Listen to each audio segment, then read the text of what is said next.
நாம் ஒரு சவுண்ட் மற்றும் ஒரு மியூசிக்கோடு நம்ம டச்சில் இருக்கோம் அப்படின்னா நம்ம ஹெல்த்தியாக இருக்கிறோம் அப்படிங்கிறத ஒரு வகையில் ஜட்ஜ் பண்ணலாம். நம்மளோட இயரோட ஹியரிங் கெப்பாசிட்டி 20,000 ஹெர்ட்ஸு. இதே ஒரு டால்ஃபினுக்கு பார்த்தீங்க அப்படின்னா 1,80,000 வரைக்கும் ஹெர்ட்ஸ் வரைக்கும் போகும். ஸோ இதிலிருந்து ஒரு சின்ன விஷயத்தை நம்ம கன்ஃபார்ம் பண்ணிக்கலாம். இந்த பிரபஞ்சம் முழுவதுமே ஒரு மியூசிக், அதாவது ஒரு சவுண்ட்னால் வியாபிச்சிருக்கு அப்படிங்கிறத.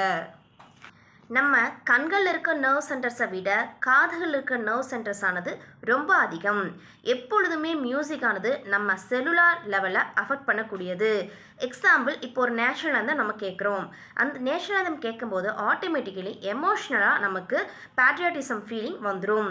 அதே மாதிரி ஒரு சோகமான பாடல் கேட்குறோம், அந்த டைமில் நம்மளோட மெமரி எல்லாமே பார்த்திங்கன்னா பாஸ்ட்டுக்கு போகலாம்.